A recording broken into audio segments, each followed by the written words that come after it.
Webheads, comic book fans, this is my top 10 most anticipated comics for September 14th, 2022. Guys, I'm Mike Spider Slayer. Welcome back to Comic Book Corner 2.0.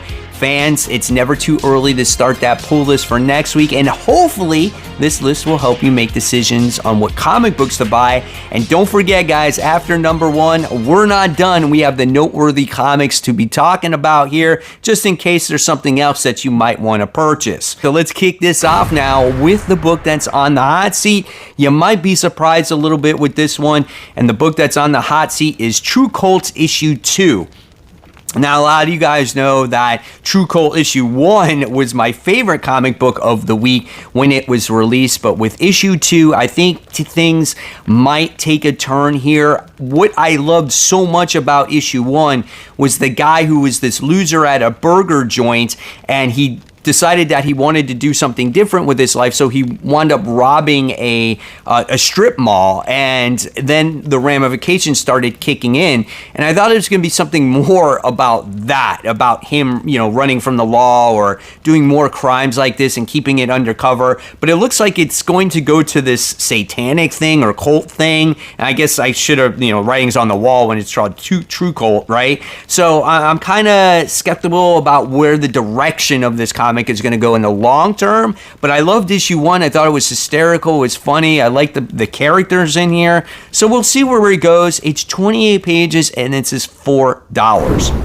The book that's on the rise is actually Ms. Marvel and Venom. This is Issue 1. Now, this is continuing off of Ms. Marvel and Moon Knight and Ms. Marvel and Wolverine. And so there's been this mysterious villain that sent out robotic creatures to destroy our heroes. And Ms. Marvel's been teaming up with these different characters. This really should be almost like an ongoing team-up book, kind of like how Spider-Man was back in the day. This book, or this little mini series, has actually been a lot of fun. The Moon Knight one was the better of the two. The way that Kamala was drawn was absolutely gorgeous, and I love seeing the team up with the other characters. So I'm interested to see who the main villain is at the end of all this, and it says that you're going to be surprised. So hopefully I will be surprised. 36 pages, and it's a $5 book.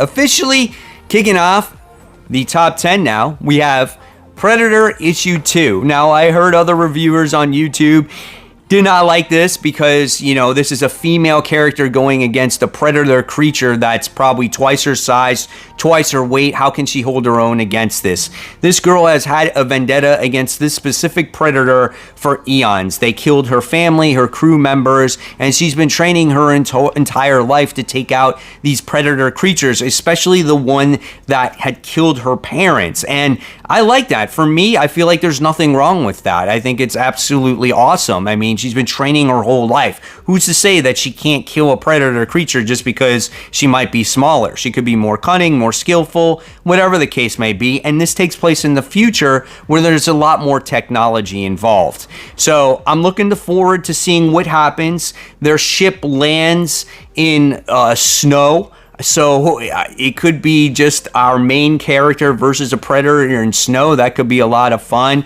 She has an AI that's on her ship that assists her as well.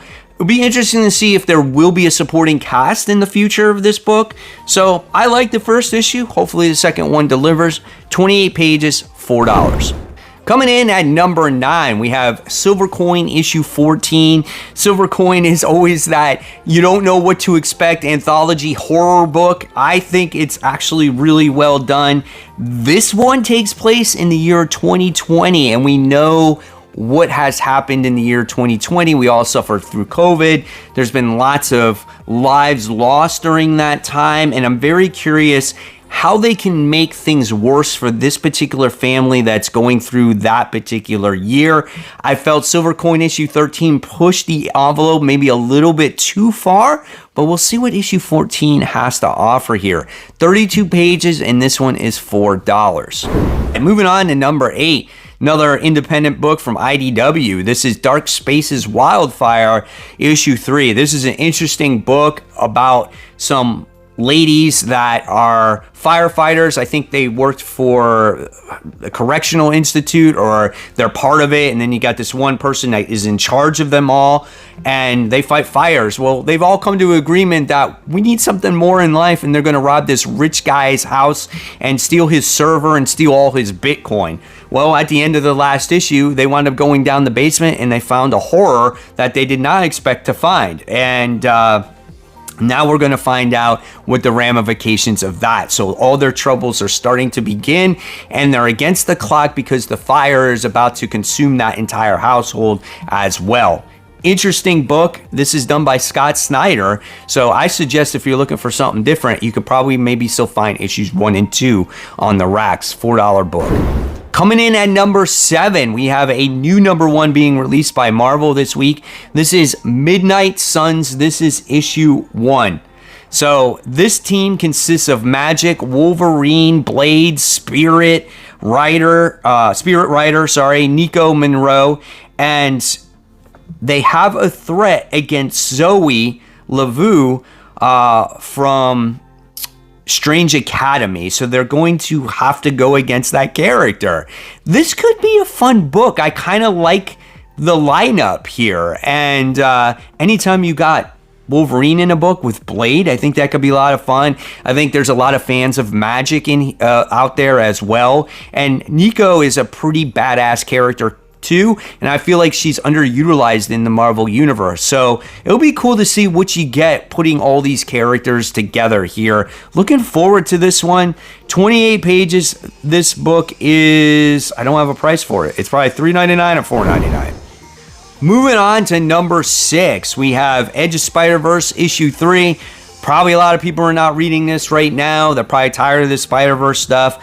I'm still into it, curious to see what all these different Spider-like characters' story are. And in this issue, we have Spider-Man India and Night Spider. Who is Night Spider? Well, Night Spider does look like Felicia Hardy in this universe. We're going to see what her character has to offer in the Edge of Spider-Verse world, and that's the whole reason why I'm buying it, to tell you the truth. So this book is 44 pages, $5. I like the last issue as we got to introduce to the new Spider UK. We got to introduce the villain of this Edge of Spider-Verse story that's going to happen. So yeah, I think it's not all that bad. I know we're coming up with some crazy characters getting ready to be released soon. We'll see how that pans out. Moving on to number 5, we have Jurassic League issue 5.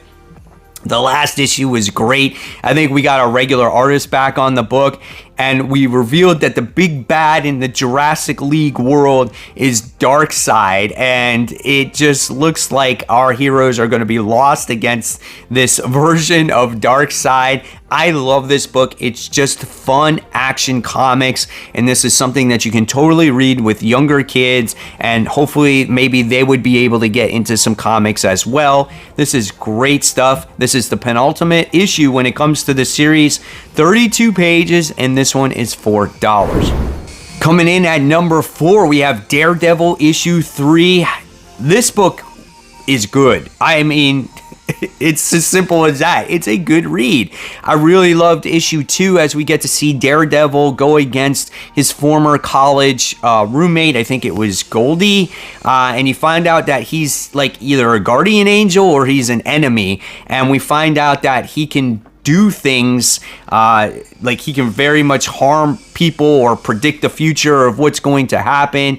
And he predicted, I think, Kirsten McDuffie was going to be dead, but she wound up living. Yeah, it was interesting stuff. And this person is very much messing with Matt Murdock's mind, and so I think it's going to slowly drive him crazy. Can't wait to see what happens with this book. We got Elektra in this book as well, as those two are teaming up with each other. Really good stuff. Legacy numbering 651, 28 pages, $4. Now we move on to the top 3, and always on my anticipated list, it's going to be Amazing Spider-Man, and this is Amazing Spider-Man issue 9, and this coming off of the heels of the Hellfire Gala. We got Wolverine in this issue, and it sends Spider-Man and Wolverine on a dangerous mission all over creation. That's right, the best duo in comics is back. But who are they fighting, and what and who are they fighting? No spoilers here. So this is a legacy numbering 903, and it's a Hellfire Gala tie-in. Like I said, it's kind of weird. Hellfire Gala happened a while ago, and we're still doing tie-ins.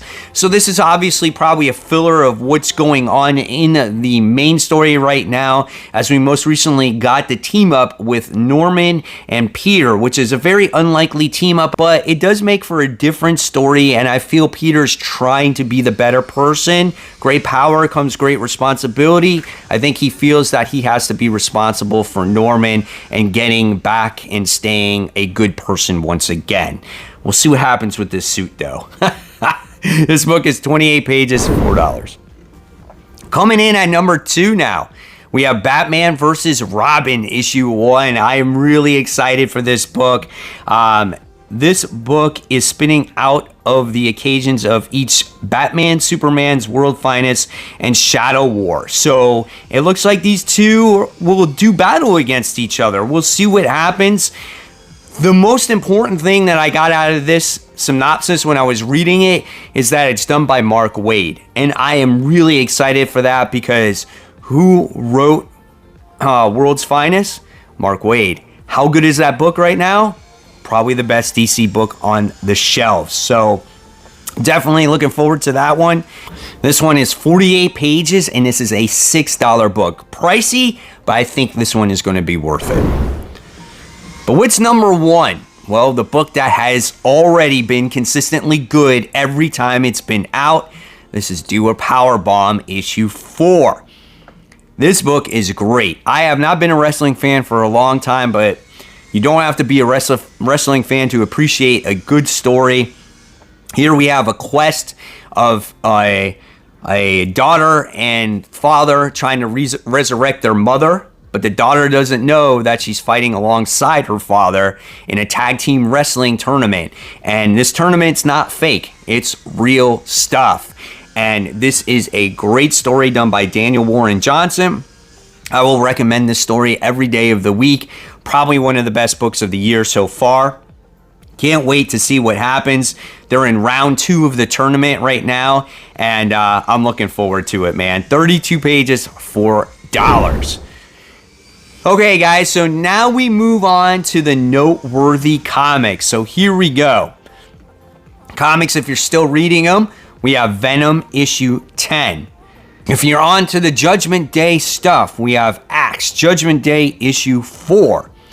Then we have X-Men Red, issue 6. Next, with Marvel, we have Iron Man, issue 23. Cantwell's series is going to be wrapping up soon. We're going to be getting a new series when it comes to Iron Man. Next, we have Captain Marvel. This is issue 41. I think she has separated at this point, and now it's like Captain Marvel and Binary. Haven't read the series in a while. Kelly Thompson writes this one. Next, we have from DC Comics, Wonder Woman, issue 791. I know sales are down on Wonder Woman. Not sure how many of you are reading it out there, but hopefully this might be something for you. Next, we have Batgirls. This is issue 10, An Eye for an Eye. This is titled. Not my style book. However, I feel this is maybe for a younger audience out there. Superman fans, you got Superman Son of Kal-El. Superman Son of Kal-El issue 15. So here we have Tom Taylor's book. I have not been a fan of this book since probably issue 7 or so. I feel like the story progression is very slow. Nothing really happens. Let me know what you're thinking of Superman. Next, we have I Am Batman, issue 13. We have a Dark Crisis tie-in. This is Dark Crisis Worlds Without a Crisis. Worlds Without a Justice League Wonder Woman, issue 1. These titles are so long when it comes to the Dark Crisis stuff.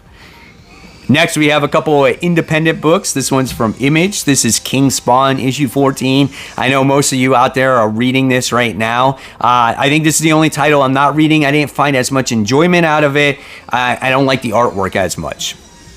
A lot of fans of this book right now. We got Death Dealer, issue 5. Fans of Red Sonja, we have Immortal Red Sonja. This is issue 6. And there are some of the noteworthy books, and those are my top 10 most anticipated books, guys. So if you guys love my content, I got more content right here for you to click on. This is my top 10 comic book covers of the week, so you can vote on your favorite comic book cover. And guys, keep buying, keep collecting, but most importantly, always read your comics. Guys, thank you so much. I'll see you real soon. Bye.